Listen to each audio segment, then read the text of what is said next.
The maid's scream, "Don't come in," hit me as I brought tea to my son and his wife's room.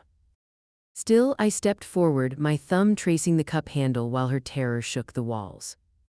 As the jasmine scent I'd once gifted my daughter-in-law seeped under the door, it curdled, too sweet, like something rotting.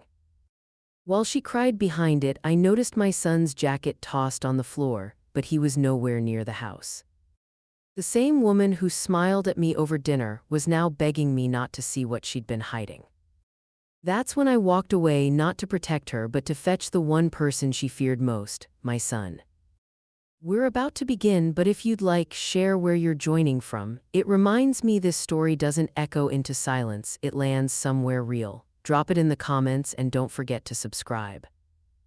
By the time the cab turned between the stone pillars with Wilkins carved into them, my stomach was already twisting itself into knots. Perfect lawns, trimmed hedges, big quiet houses. Lucas's neighborhood looked like the kind of place where nothing bad ever happened, at least not where anyone could see. His mansion sat at the end of the street, all glass and pale stone, glossy and expensive and empty. I hadn't seen my son in almost 3 years. I told myself I was here to reconnect, not to reopen old wounds, but my hand still shook a little when I reached for the door handle. Before I could ring the bell, the door opened. A young woman in a gray uniform stood there, dark hair pulled back tight, eyes too alert. "Mrs. Wilkins?" she asked. "That's me," I said. "Margaret, please." She gave a small nod. "I'm Alina." She stepped aside. "Come in." The moment I crossed the threshold, the temperature dropped. The house wasn't just cool, it felt cold. Marble floors, high ceilings, white walls, everything polished and perfect. No family photos, no clutter, no sign that anyone actually lived here, just a tasteful vase of lilies already browning at the edges. Alina set my suitcase down and lowered her voice. "Before they come, I need to tell you something." I raised an eyebrow. "All right." Her hands twisted in her apron. "If anyone tells you to go into the blue room at the end of the east hallway, don't." Her eyes locked on mine. "You must not go inside, promise me." I blinked, caught off guard. "The blue room?" "Yes." Her voice trembled, but her gaze was steady. "If they ask you to stay there or wait there, you say no, you leave the house right away, no questions." It sounded like something out of a bad mystery novel, and for a second, irritation flared. I was 72, not a child to be spooked by ghost stories from the help. "Alina," I said gently, "is this about a bad lock or creaky floorboards? I don't scare easy." Her expression didn't change. "Please just remember." Before I could push further, footsteps echoed from the staircase. "Mom." Lucas stood at the top, one hand on the rail, older, broader, tired-looking. He came down and hugged me quickly like he was afraid to wrinkle his shirt. His cologne was sharp, unfamiliar. His eyes slid past mine almost as soon as we pulled apart. "You look good," he said. "So do you," I lied. He stepped back, hands in his pockets, shoulders tight. The tension around him crackled in the air. Out of the corner of my eye, I saw Alina straighten, her face smoothing into neutrality. "Margaret?" Sophie's voice floated in before she did. She appeared from a side hallway, all cream blouse, tailored pants, perfect makeup, and that same flawless smile I'd seen in 100 staged holiday photos. She kissed the air near my cheek, holding my arms just a little too long while she scanned my face, my clothes, my hair. "We're so happy you're here," she said, warmth in her tone, ice in her eyes. Lucas stared at the floor. Alina stared at nothing. The house hummed with something unsaid. I forced a smile. "It's good to be here," I said, though I wasn't sure yet if that was true. As Alina picked up my suitcase again, I glanced down the hallway to the right. At the far end, a closed door stood in shadow, just a sliver of blue paint visible along the frame. I told myself I was being ridiculous, that Alina was superstitious, that the cold in this house was just overactive air conditioning and years of distance. But as they led me upstairs, one thought nagged at me. Something was wrong here. I just didn't know yet if it was the room or the people keeping me away from it. The first night in that house felt longer than the drive to get there. I dozed, woke, dozed again. Sometime after midnight, the air changed, went still, like the whole place was holding its breath. Then came the sounds. A dull thud. A scrape like heavy wood dragged a few inches. A muffled voice, low and sharp, from down the hall. I stared at the ceiling, every nerve alert. Another thud, heavier, then something that sounded too much like a choked-off cry. I swung my legs out of bed and opened my door a crack. The hallway outside was dark, except for a thin strip of light pooling under the door at the far end. The blue one. I stood there, barefoot on the cold floor, listening. The house went quiet again, no more thuds, no more voices, just the hum of the vents and my heartbeat in my ears. "Mrs. Margaret," a whisper hissed. I turned. Elena was halfway up the stairs, still in her uniform, a folded towel clutched to her chest like a shield. "Did you hear that?" I asked. Her eyes darted to the blue door, then back to me. "You shouldn't be out here," she said. "Please go back to your room." "That wasn't pipes and vents," I said. "Someone was in that room." "It's late," she insisted. "They don't like questions at night." "Who are they?" Before she could answer, a light snapped on downstairs. Sophie's voice floated up, too bright for the hour. "Everything okay up there?" Elena straightened like a soldier. "Yes, Mrs. Sophie, just checking linens." I stepped further into the hall. I heard something, I called down, from this end of the house. Sophie appeared at the bottom of the stairs in a silk robe, makeup too perfect for midnight. "Oh, that," she said with a soft laugh. "A picture fell earlier. The contractors ruined the vents on this floor. Everything echoes. I told Lucas to have it fixed." "It sounded like more than a picture," I said.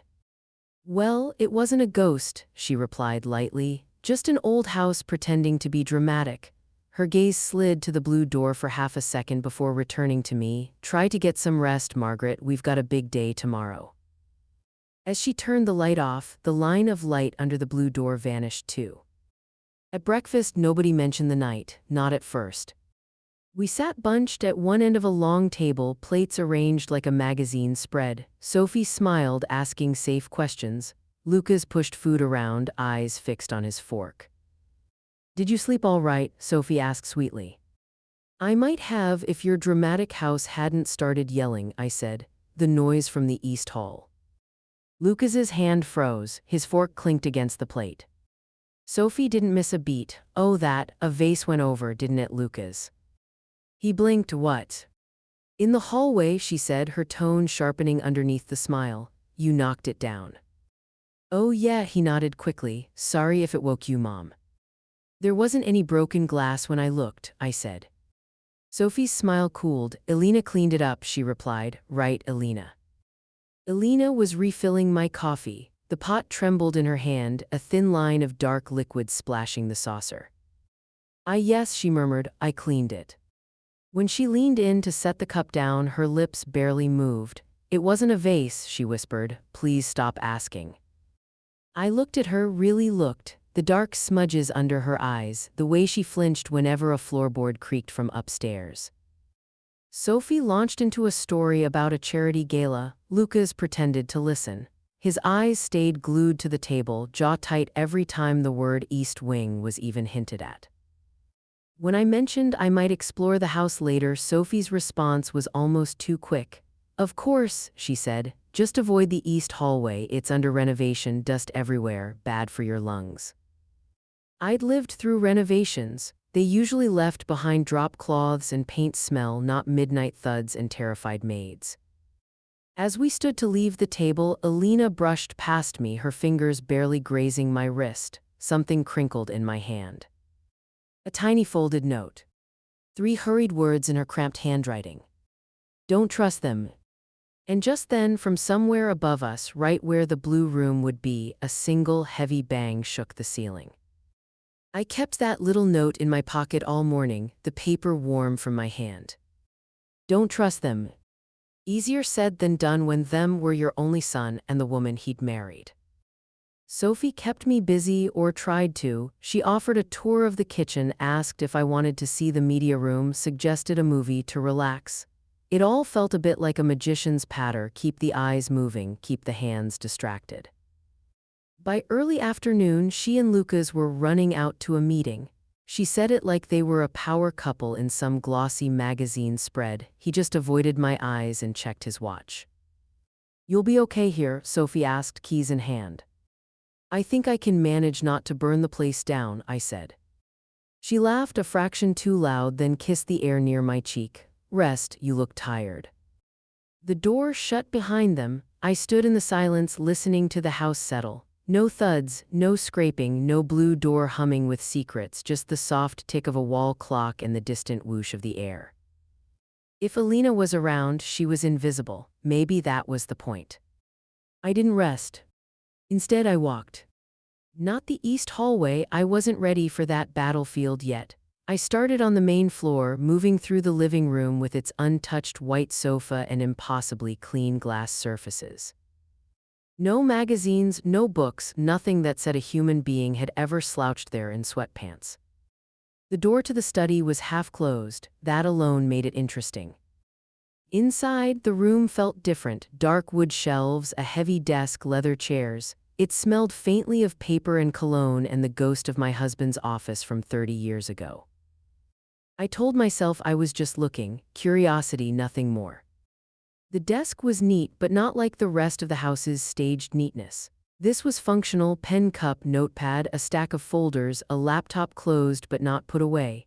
I sat in the chair, feeling the indentation of someone else's weight, and let my fingers rest lightly on the top folder. I could have walked away.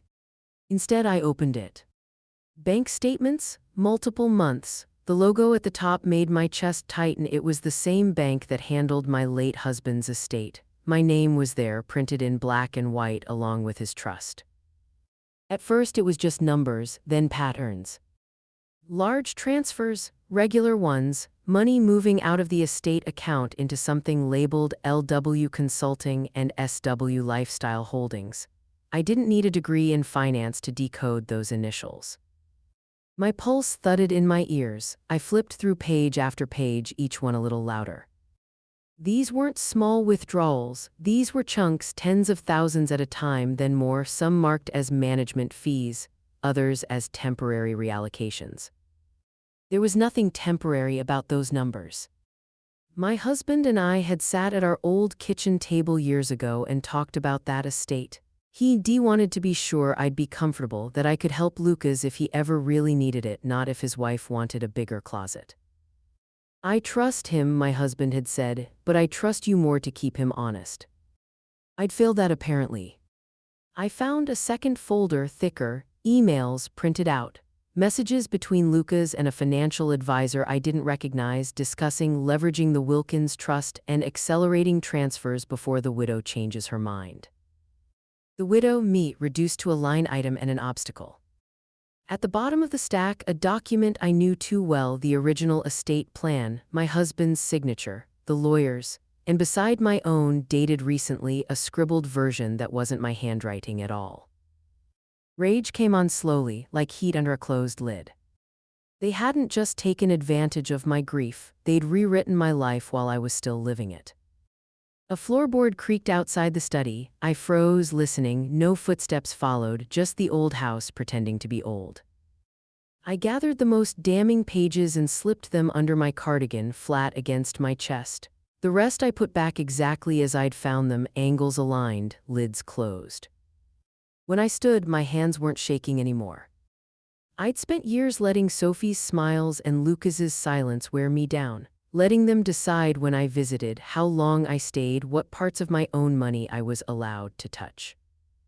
Looking at those numbers, it hit me with perfect clarity. They hadn't invited me here to reconnect. They de-invited me to finish something. Protecting myself stopped being an abstract idea and became a task. I walked to the window, noting the positions of the neighboring houses, the cameras tucked neatly under the eaves, the long, private driveway. The blue door upstairs suddenly felt like only one part of a much bigger plan. Behind me, somewhere in the house, a latch clicked. A door. Mrs. Margaret, Alina's voice came from the hallway, low and urgent. They came back early. You need to get out of that room, now. Alina's warning snapped me out of the trance. I shoved the folder drawer shut, smoothed my face into something bland, and stepped away from the desk. By the time I opened the study door, my heart had slowed back to something normal. Where are they? I whispered. Garage, Alina said, eyes wide. You were not here, you were resting. I nodded and walked toward the kitchen at an unhurried pace, like someone who had spent the last hour deciding between herbal tea and coffee, not discovering her own son siphoning off her life. Lucas and Sophie came in a minute later, the performance already in progress. Keys hit the counter, Sophie talked about traffic, Lucas checked his phone. I watched them move around each other, practiced, distant, not touching. Not once did he look at me long enough to see that something in me had shifted. I didn't confront them, not about the noises upstairs, not about the accounts, not about my forged signature. I just smiled, said I might cut my visit short to rest better in my own bed, and watched Sophie's mouth tighten before she forced it back into a curve. Of course, she said, whatever you need, Margaret. Whatever I needed was a lawyer. I called Victoria the next morning from my own kitchen in the house my husband and I had actually lived in. The one with chipped cabinets and a dent in the fridge from when Lucas had kicked a soccer ball inside years ago. She picked up on the second ring. If you're calling before 9, Margaret, either you're dying or someone else is in trouble. Both, I said, my voice sounded steadier than I felt, but let's start with someone else. She went quiet in that particular way lawyers do when they smell a story. Tell me. I told her enough. Not everything, not the blue room, not the thuds in the night, but the bank statements, the transfers, the fake, updated plan. I heard her chair creak as she leaned forward on the other end of the line. You're sure that's not your signature? She asked. Unless I started signing my name drunk and left-handed, yes, I said. She exhaled slowly. All right, then we don't yell, we don't accuse, we erase them. You can be here at 11. I'll be early, I said. Victoria's office was small and cluttered, the opposite of Sophie's world. Case files stacked in corners, coffee rings on legal pads, a pot of half-dead ivy on the windowsill. It felt honest. She spread the copies I'd brought across her desk. They've been busy, she muttered. Hungry, I corrected. Her dark eyes flicked up to mine, approving. Good, stay angry, just stay quiet too. What do we do? I asked. We make it so they don't matter, she said. New will, new trust, new everything. You act like nothing's changed. They find out when it's too late to fix it. We spent 2 hours pulling my life apart and putting it back together without Lucas and Sophie in it. A new will, naming charities, friends, and 1 or 2 people who had actually shown up when my husband was dying. Documents revoking every prior power of attorney and authorization they'd touched. Instructions to move my main accounts to a different bank entirely, one with no Wilkins history attached. Your house, Victoria said, tapping her pen. It's in your name only. Yes. We'll put it in a living trust, she decided. They can't lean on you to sell what you don't technically own. They can't mortgage what they can't reach. We drafted a trust. We added a clause stating that any heir who tried to challenge the will would be cut out automatically. Victoria called it common, I called it a muzzle. As we worked, something inside me unwound. The rage didn't go away, but it settled into a denser, colder place, a weight I could use. Revenge, it turned out, wasn't shouting in a marble foyer. It was ink on paper, dates, signatures, witnesses. It was taking back what they'd quietly assumed they already controlled. By the time I signed the last document, my hand ached and my chest felt lighter. Not happy, not yet, but anchored. Victoria slid the folder toward her assistant. Scan everything, originals in the safe. She turned back to me. From this moment on, Margaret, they're guests in your life, not owners. I nodded, fingers tracing the edge of the empty pen. They have no idea, do they? Not yet, she said, and you're not going to be the one to tell them. My phone buzzed on the desk between us. Lucas's name lit up the screen. Then a second later, Sophie's text flashed over it. Hey Margaret, quick question about your estate papers. When you have a minute, we should revisit some things. I felt the calm settle deeper, like a stone dropping through water. They were already feeling something slip, and they hadn't even started falling yet. Victoria didn't answer Sophie's text, I didn't either. I let the screen go dark and slid the phone face down on the desk. Whatever estate they thought they were managing had just slipped through their fingers, and they didn't even know it yet. Okay, Victoria said, capping her pen. We've cut them out of control, now we decide who actually matters. For the first time since my husband's funeral, I realized I wasn't obligated to leave my life in the usual straight line, widow to son, to someone else's Instagram story. I could draw it differently. I want most of it to go somewhere that would have made him proud, I said, not somewhere that buys Sophie another white sofa. Victoria smiled faintly. Tell me about him again. I told her about the way he'd stayed late tutoring kids for free, about the students who'd knock on our door 10 years after graduation to tell him they made it out, about the scholarships he'd quietly paid for when guidance counselors said they're bright, but there's no money. Education, Victoria said, scribbling. You want a scholarship fund. Not want, I corrected, I'm doing it. We drafted the bones of it right there, the Thomas Wilkins Memorial Scholarship. Need-based for kids who were first in their family to try for college. No board position for Lucas, no ceremonial role for Sophie. Their names appeared nowhere in the trust documents except one place, a line stating that they were expressly excluded from management and benefit. That'll sting, Victoria murmured. Good, I said. The more details we added, the clearer my husband's face became in my mind. I could almost see leaning back, arms crossed, that soft smile he wore when a kid did something hard. You sure? He used to ask, and then when I nodded, all right then, let's do it. Next came the heirlooms, the things Sophie had always circled like a vulture. I don't want my mother's jewelry in Sophie's videos, I said, or my wedding china sitting on a shelf she never dusts. Then don't leave it there, Victoria said simply. So I didn't. We listed pieces one by one, the pearl necklace, the silver tea set, the quilt my grandmother stitched by hand. Instead of Lucas's name, we attached them to women's shelters, transitional homes, small nonprofits Victoria's office worked with. Not to be sold at auction, but to be worn, used, raffled for rent money. Small glimmers of a life that hadn't been entirely consumed by greed. It felt like pulling my history out of Sophie's perfectly manicured hands and placing it somewhere it might actually warm somebody. And this, Victoria said, flipping to the last page, is the part that keeps everybody honest. The no contest clause was 2 paragraphs of dense legal language boiled down to one sharp point. Anyone who tried to challenge my will would get nothing. No cash, no heirlooms, no say. Contestation equaled automatic disinheritance. So if Sophie convinces Lucas to make noise, Victoria said, he loses whatever minor scraps you're still willing to leave him. I'm not sure I am willing, I said quietly. She studied me for a long moment. You don't owe him anything, Margaret, not legally, not morally, but if you want to leave him something small because you need that, we can. I thought about the bank transfers, about my forged signature, about his eyes avoiding mine while he let Sophie lie for him again and again. Leave him the box of old trophies, I said finally. The ones from high school. He liked being the star then. It's more honest than pretending he's earned anything else.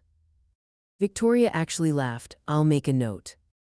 By the time we were done, the stack of papers in front of me had become something solid and dangerous. Not just documents, but a map of a future where their hands never closed around my throat again.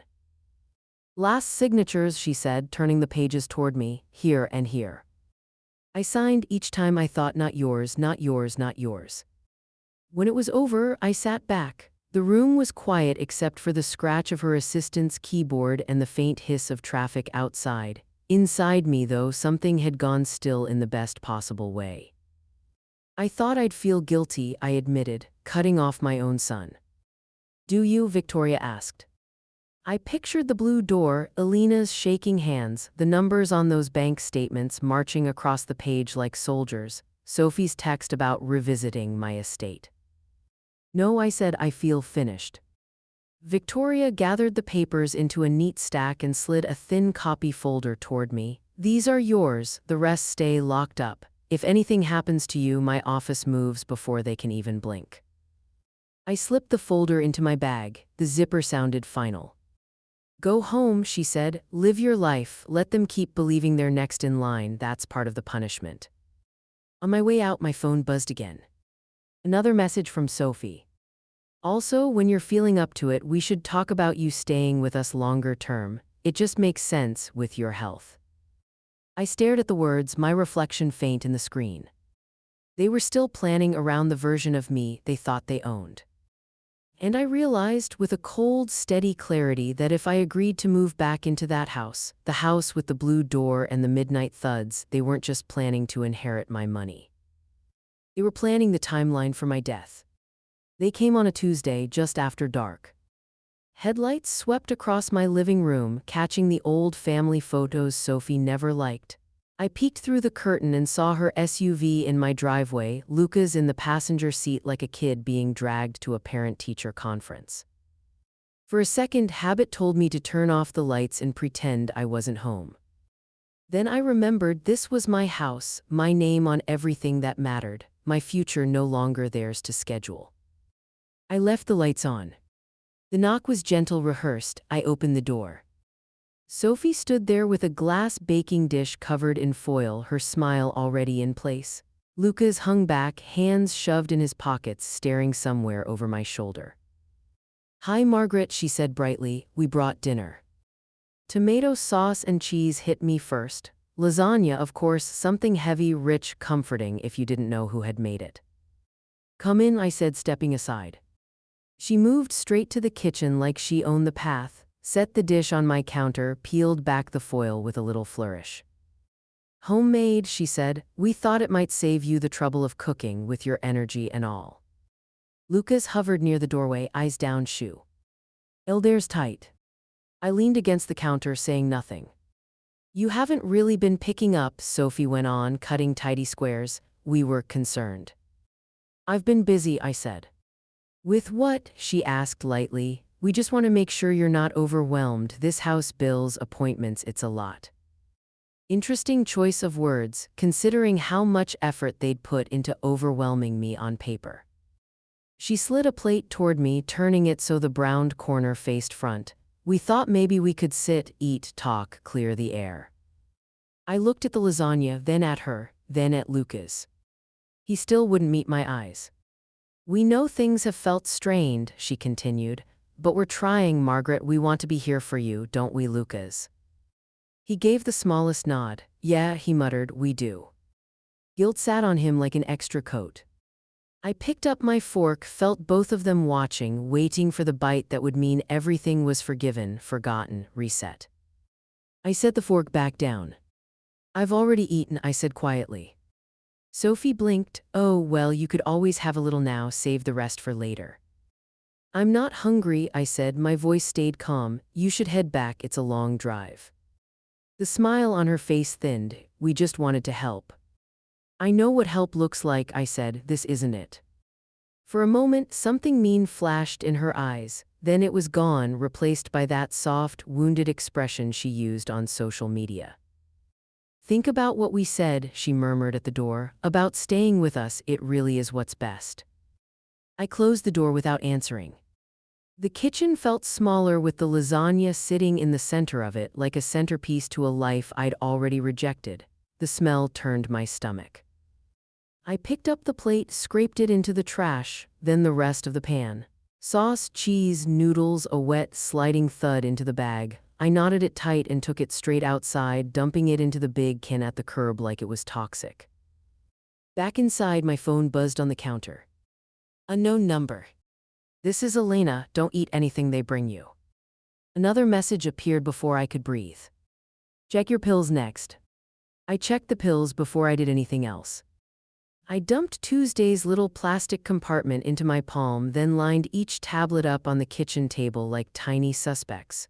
2 white, 1 pale pink, 1 blue, blood pressure, thyroid, nausea, sleep. The blue one was wrong. Same size, same color, but the imprint was different. I knew because I'd been taking that pill for months, tracing its little stamped letters on nights I couldn't sleep. This one was off by a line. I took a picture with my phone, then another next to the orange bottle with the real medication. I didn't swallow any of them. I slid every pill from the week back into the bottles and locked them in the old metal recipe tin my mother used to keep cash in. Elena's message sat on my screen, stark and simple. "Check your pills next." A second, shorter text had come through while I was counting tablets. "I'm sorry I didn't warn you sooner." I didn't reply, not yet. I felt strangely steady as I made tea, sat at the table, and opened the one app I'd never unfriended Sophie from: social media. It didn't take long to find the performance. There we were, less than an hour after they'd left my driveway, a bright, filtered photo on Sophie's profile. Me in the center at my own front door, lasagna dish in her hands, Luca's off to the side. I hadn't even realized she'd snapped it. The caption read, "Family dinner drop-off for my favorite warrior. Taking care of those who once took care of us. Blessed family first chemo journey." Chemo journey. I stared at the heart emoji, at the soft pink ribbon she'd added in the corner, at the comments already piling up. "You're such a good daughter-in-law. Praying for her. You have the kindest heart, Sophie." I felt something colder than rage settle in my chest. It wasn't enough that they tried to rewrite my will, they turned me into content. I hit the screenshot buttons, once, twice, full post, comments, timestamp. Then I went to the little three dots, opened the browser version, and printed it straight to PDF. An email window popped up, to Victoria. Subject line for the file. I attached the PDF and typed just 3 words, "and they smile." Then I hit send. That night, my house felt too quiet. I didn't want to sit alone with my thoughts and their hashtags, so I opened my laptop and stared at the blank create account page on a blogging site I'd used once with my students. Username already taken. Second choice taken. Third try, I typed what had been rattling around in my head since chemo started. Between chemo and clarity. Available. I didn't put my full name anywhere, no locations, no family tree, just a simple tagline. Things I learned while my body tried to kill me, and my family almost helped it along. My fingers hovered over the keys. Old habits made me want to be fair, balanced, careful. Then I thought about the forged signature, the tampered pills, the lasagna. I started to write. Not names, not petty grievances, just scenes. A woman in her 70s sitting in an oncologist's office alone while her son texted from the parking lot. A daughter-in-law taking photos of an IV drip before asking if the patient needed water. Bank meetings they couldn't attend but still somehow controlled. The words came out faster than I expected, dry in places, sharp in others. I wrote until my tea went cold. I hit publish and closed the laptop, certain it would disappear into the void, an outlet, nothing more. By the end of the week, there were 27 comments. By the end of the second, there were hundreds. People wrote from everywhere, women who'd been left alone after surgery while their siblings argued about houses, men whose adult children only called when they needed a cosigner. One woman said simply, "You wrote my life, I thought I was crazy." They didn't know my name, they didn't have to, they recognized the shape of the wound. The blog stats climbed. Shares, reposts, screenshots. Someone started a thread titled "Between Chemo and Clarity is saying the quiet part out loud." I printed those too, not for Victoria, for me. Sophie showed up without Luca's this time. Saturday morning, 9s. Harp, like she had me penciled between Pilates and brunch. She didn't bring food, that alone told me she was rattled. I opened the door halfway and didn't move aside. "We need to talk," she said, no smile now. "About what?" I asked. She held up her phone, my blog's homepage glowed on the screen. "This." I met her eyes. "You read it." "Everyone's reading it," she snapped. "Do you have any idea how damaging this is? People will assume it's about us." I let the silence sit between us for a beat. Then I shrugged. "If the shoe fits," I said calmly, "take it off." Color rose in her cheeks. "You're painting us as villains." I thought about the lasagna, the pills, the blue door. "Then stop auditioning for the role," I said. Her phone buzzed in her hand. She glanced down, and for the first time since I'd known her, Sophie actually looked afraid. She turned the screen slightly. A new notification from an unknown account had popped up under my latest post. "I work at your son's bank. You need to know what else they've done." The email from the bank employee sat in my inbox like a stone at the bottom of a pond. "I work at your son's bank. You need to know what else they've done." I forwarded it to Victoria and Gina, then said yes to something I never thought I'd do: speak at a survivors event. The community center was all folding chairs and bad coffee. Natalie from the support group met me at the door, ponytail swinging, phone already in her hand. "I'll just record on my account," she said, "so people who can't come can still hear you, okay?" "Fine," I said. "If I start crying, you have my permission to delete me." She grinned and led me to the stage. When they called my name, I walked up without my notes. "I'm Margaret," I said into the mic, 72, 2 rounds of cancer, still here. Soft laughter, the tired, real kind. "No one warns you that chemo isn't always the worst part," I said. "Sometimes it's the empty chair where your family should be sitting. Sometimes it's knowing your next of kin is more interested in your will than your lab results." Heads nodded, someone murmured yes. "I had good doctors," I went on. "I also had people who treated my illness like their content. Pictures of IV bags, captions about our journey, but somehow they never made it to the hard appointments." I paused, let the room breathe.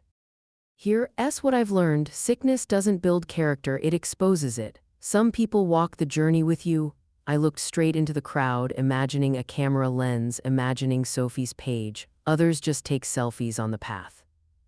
The room exhaled, laughs, tears, a small clap that turned into a bigger one. Off to the side, Natalie's phone didn't wobble. Across town, Lily watched from under her comforter, my video playing on her cracked phone screen. She'd found my blog weeks ago, recognized too many details, never dared to comment. When I said the line about selfies, she flinched. She'd held Sophie's phone, seen my hospital wristband turned into a prop. Now she watched her grandmother claim the story back. She hit save on the video. 2 days later, a local paper ran a piece, anonymous blog between chemo and clarity gives survivors a voice, quotes from my posts, a still from the event, no names, but we both knew who it was. Gina slid the clipping toward me in Victoria's office. "Perfect timing," she said. "Public sympathy and every asset shift is now complete. They're locked out." On the drive home, my phone buzzed. The bank employee again. "Your son used the words declining health on a loan form last month. He was planning around your death while you were still in the chemo chair. Do you want the documents?" The bell was smaller than I'd imagined. Polished brass dangling from a bracket in the hallway of the infusion center, right between the nurse's station and the vending machines. I'd heard it ring for other people, thin, shaky dings followed by applause and tears and photos. "Big day," my nurse said, squeezing my shoulder. "Who's coming to ring it with you?" I looked at the empty chairs along the wall. "Just me," I said. "I've had practice." Natalie slipped in at the last minute, slightly out of breath, phone clutched in her hand. "I promised I'd be here," she whispered. "I'll record if that's okay." It was more than okay, it was enough. We finished the last drip, the machine beeped, and the nurse unhooked the line from my arm. "You ready?" she asked. I stood, knees complaining, heart oddly calm. I walked to the bell. "Margaret has completed treatment," the nurse announced, "and she is officially in remission." People looked up from their phones, the other patients, a couple of family members, a janitor leaning on his mop. Hands came together in polite applause.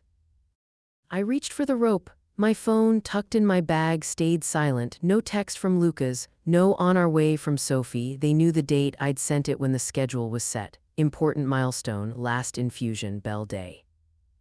Intly not important enough. I rang the bell anyway. The sound was clearer than I expected, clean. It cut through the antiseptic air and bounced off the linoleum, bright and simple. For a second, emotion clawed at my throat, but I swallowed it down. I'd cried enough in this hallway. Natalie caught my eye, grinning behind her phone. "You did it," she mouthed. I did it. I thought they didn't. When I got home, there was one envelope in the mailbox with handwriting I recognized from crayon thank you notes years ago. "Lily."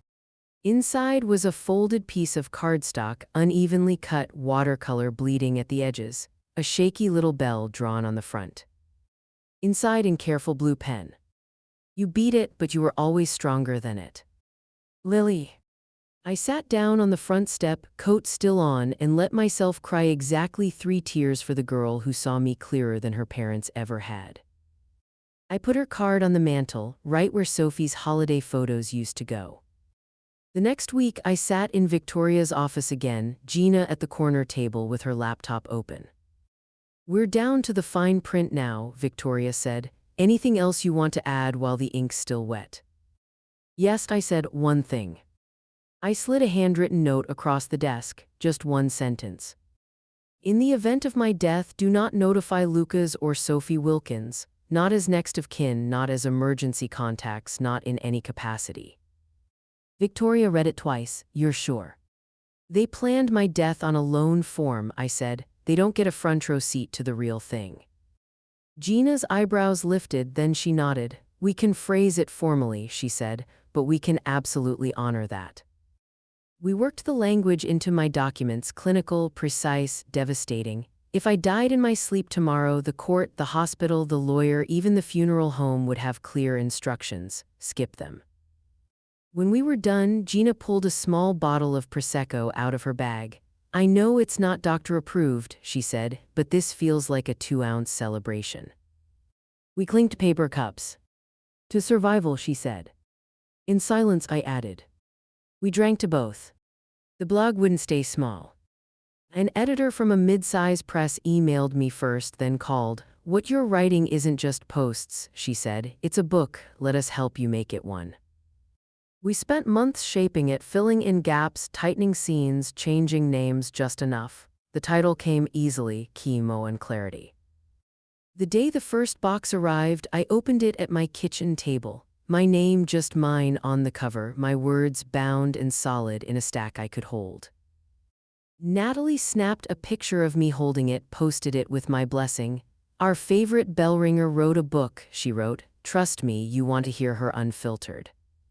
Sales ticked up, slowly then faster. One morning, my email pinged with a subject line that made my stomach flip.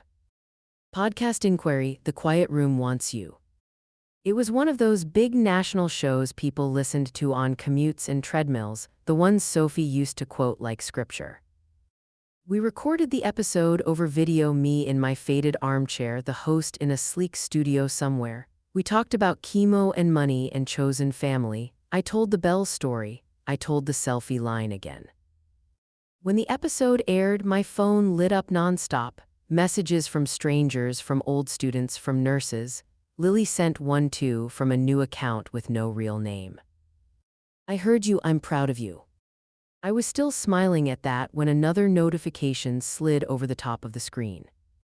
Email from a law firm I recognized only from the embossed logo on Sophie's holiday cards. Subject line: Cease and desist, defamatory content related to chemo and Clarity. The subject line glared at me. Cease and desist, defamatory content related to chemo and Clarity. 4 pages of threat dressed up as concern, false statements, emotional distress, damage to reputation. Nowhere did it say Lucas or Sophie, but I could hear her voice in every sentence. I forwarded it to Victoria and Gina with one word: thoughts. Gina called that afternoon. "It's bluff," she said. "You never named them. You have documents for everything. If they sue, we get discovery. Trust me, they do not want discovery." "So we ignore it?" I asked. "We answer it," she corrected, "politely, legally, and we don't budge an inch." 2 days later, with her go-ahead, I did something they hadn't planned for. I posted the letter. Names and addresses blacked out, just the skeleton, someone trying to use the law to silence a cancer patient about her own life. I added a small note above it. "When you tell the truth about how you were treated during chemo, some people send flowers, some send lawyers. I'm not taking anything down." The internet did the rest. Comments poured in, screenshots of other cease and desists, threatening texts from siblings, angry emails from spouses. One woman wrote, "My son stole from me during radiation. When I told the truth, he threatened to talk to a lawyer. Your S. Standing up for all of us."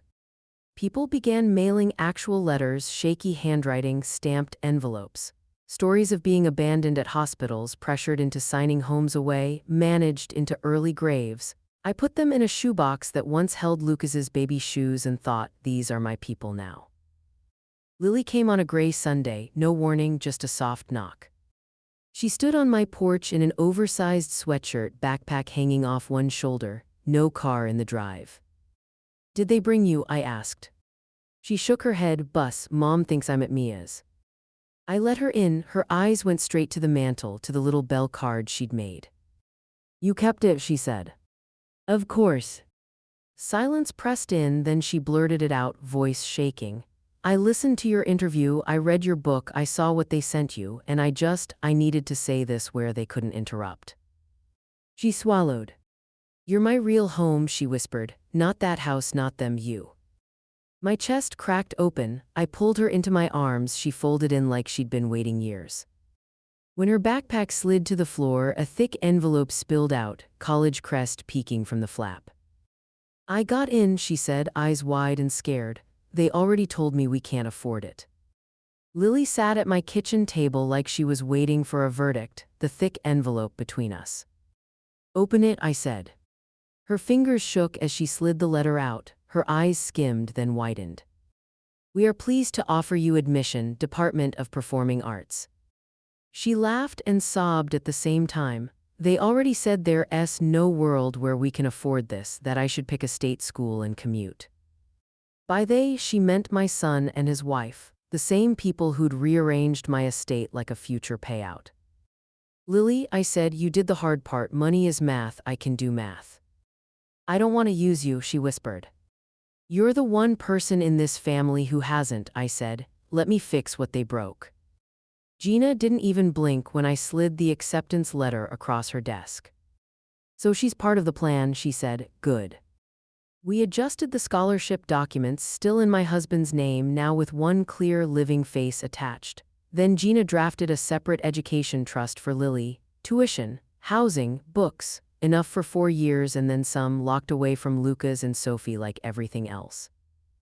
Lucas and Sophie remain fully excluded from all benefits, administration, and notification, Gina read aloud, tapping the page. "Your wishes still stand." "Good," I said. "They can watch her succeed from a distance, or not at all." When I signed the last line, something unclenched deep inside me. For the first time, my money felt aligned with my actual values, not just my last name. Chemo and Clarity went into a second print run that month. Natalie texted me a photo of the bookstore shelf, my book, cover out, a handwritten card, raw, honest, necessary. My blog traffic spiked again after another podcast appearance. Strangers sent photos of my pages dog-eared and underlined. Meanwhile, Sophie tried to pivot, her feed filled with posts about owning our mistakes and growing through illness. The comments were less adoring. A few of my readers had clearly found her, polite, pointed questions about legal threats and forged signatures. Her likes dipped, her follower count stalled. Then came an email from Lucas. Subject: "I'm sorry."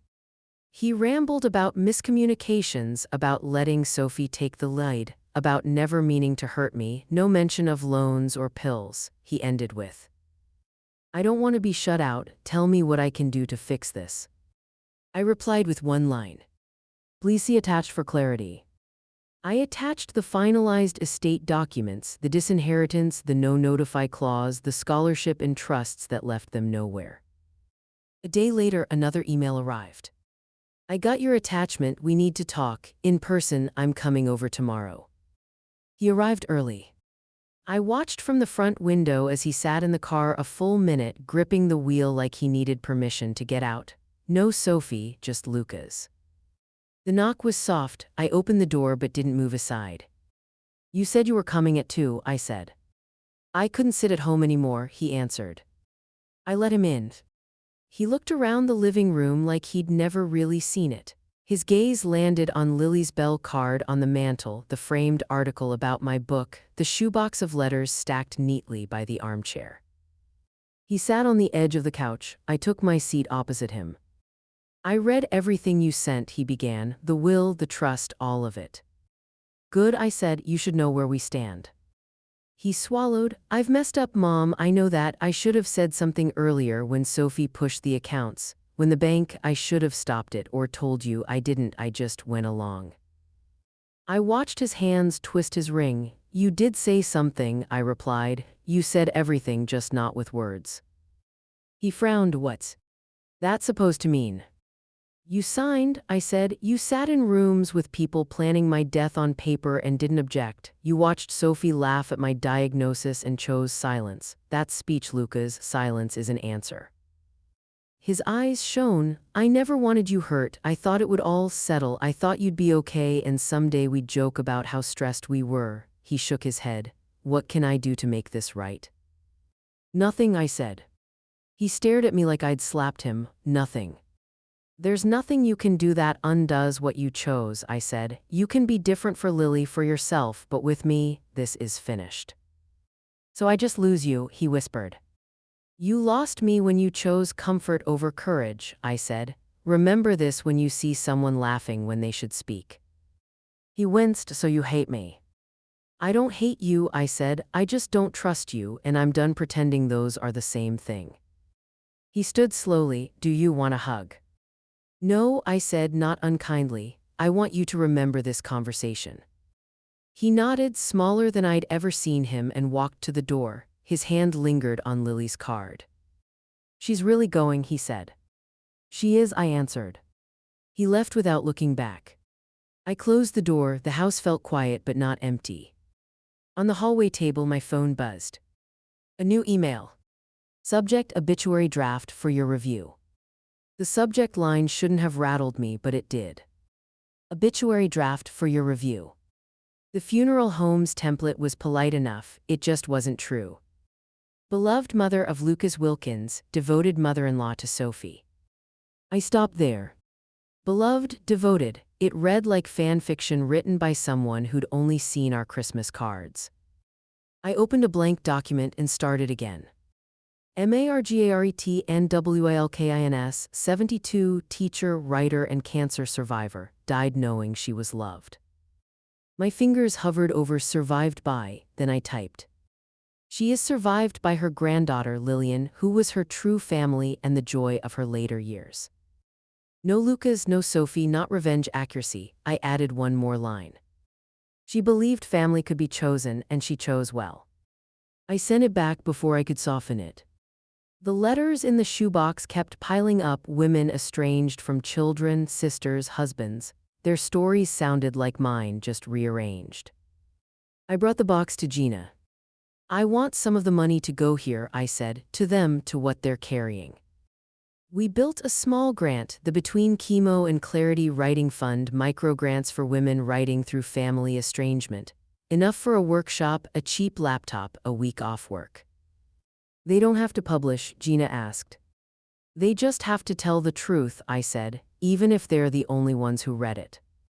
I sold the old house that fall and moved into a smaller place with ugly tile and ridiculous sunlight. No ghosts, no memories of conversations I should have had sooner, just blank walls and a good view of the sky. Lily helped me move in between rehearsals, dropping boxes in the living room, humming whatever song she was learning that week. This feels like you, she said, spinning in the empty space. It feels like starting over, I answered. That night after she left, I wrote her a letter on thick paper. Lily, you broke the cycle. You believed me when it would have been easier to believe them. Whatever anyone tells you about family, remember this, you are the one who showed up. Love, Grandma. I sealed it and gave it to Gina for the open after file. At Natalie's Survivors Brunch, I talked about that phrase, breaking the cycle. When I finished, a woman in the back stood up, trembling. My daughter left her father when he called me crazy for leaving, she said. She's the only one who visits now. I thought I'd ruined her life. Now I think maybe she saved it. She broke the cycle, I said, just like Lily. On the drive home, my phone buzzed. A new email from my editor. Subject: film rights inquiry. They want chemo and Clarity on screen. The cancer center didn't look anything like the place where I'd sat through my own chemo. More glass, more light, less beige. The kind of building someone had clearly loved into existence instead of tacking onto an old hospital like an afterthought. Natalie met me at the entrance, a volunteer badge clipped to her sweater. You picked a good day, she said. They just took the paper off your wall. My what? I asked. You'll see. We walked down a bright hallway that still smelled faintly of fresh paint. Treatment rooms on one side, a common area on the other with chairs that didn't look like punishment. On the far wall, a row of plaques, names I didn't know, amounts I'd never ask. Natalie stopped in front of one small, brushed metal rectangle near the end. "Here," she said. It wasn't big, it wasn't flashy, but it was mine. Margaret Ann Wilkins. For the ones who survived spite. I stared at the words until they blurred. "That's what you wrote on the donation form, nah." Taylor said softly, "We thought it should stay." I remembered filling that box out in Gina's office, dedication optional. I'd written the line without thinking, like it had been waiting. "Perfect," I murmured. A young woman in a headscarf wheeled an IV pole past us, her friend at her side. They didn't look at the plaques. Why would they? They were busy surviving, but just knowing it was there, that some piece of my fury had been turned into light and chairs and good nurses, it settled something in me. "This wing exists partly because of you," Natalie said. "You took what they tried to drain from you and turned it into this." I touched the edge of the plaque with 2 fingers. "They get to keep their marble," I said. "I'll take this." Lily came over that weekend with a portfolio case almost as big as she was. "They told us to bring our work to campus early," she said, breathless, dropping it on my kitchen table. "You're my test audience." I unzipped it like a sacred object. Sketches spilled out, costume designs, set renderings, charcoal studies of dancers caught mid-movement. Some were tentative, some were bold, all of them were hers. "This one," I said, holding up a watercolor of a stage bathed in warm light, silhouettes of an orchestra in the pit. "What's this?" "Final for design class," she said. "It's a story about a woman who survives cancer and reinvents herself." I borrowed heavily. Her eyes flicked to me, nervous. "You made me look taller," I said. "You are taller," she shot back. "In here." She tapped the page where the main figure stood center stage, spine straight, hair silver and wild, light pouring down on her. I swallowed past the lump in my throat. "You are what I leave behind," I said quietly. "Not them, never them." She pretended not to hear the crack in my voice, just squeezed my hand and went back to rearranging sketches. Gina brought the binder on a rainy Tuesday. She set it on my table with both hands, thick navy labeled in clean white letters. "M.A. Wilkins Legacy and Instructions." "It's all here," she said. "Trusts, grants, scholarship endowment, funeral instructions, obituary, healthcare directives. It's the whole story, just in legalese." I flipped through it, tabs and summaries and neat checklists. Every decision I'd made about who I was leaving things to and who I wasn't, bound in one place. "No more loose papers?" I asked. "No more loose anything," she said. "If a bus hits you tomorrow, there's a roadmap. Nobody gets to improvise over your life again."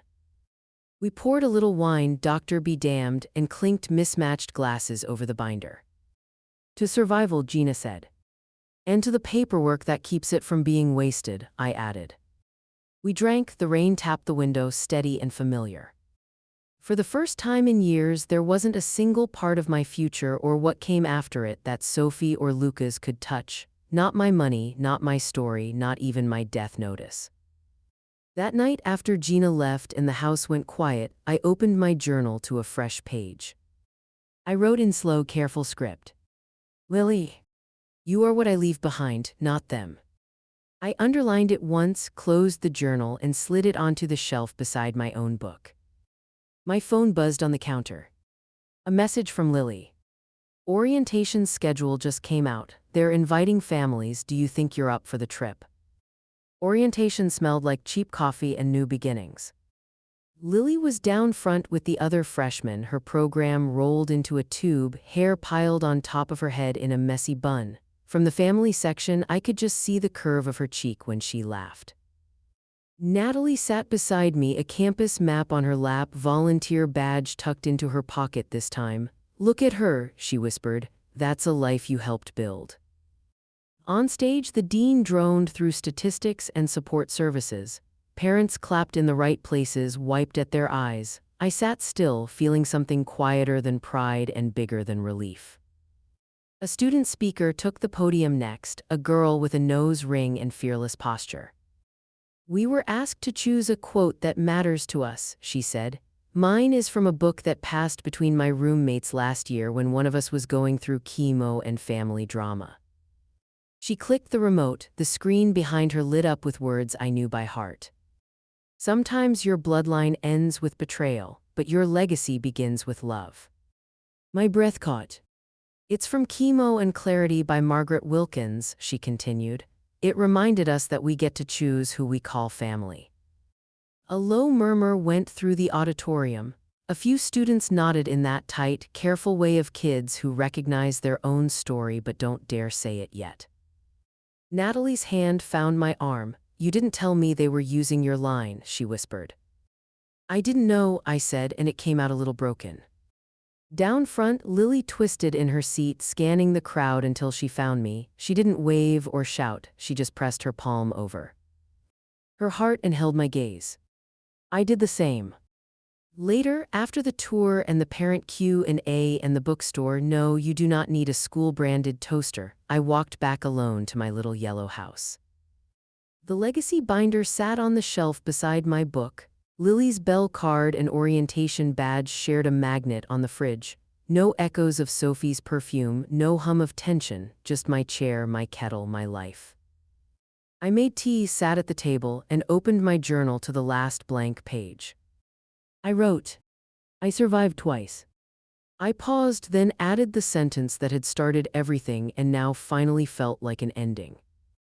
When I was diagnosed with cancer, my daughter-in-law laughed in front of my son, so I cut them out of my life and healed in peace they'll never touch.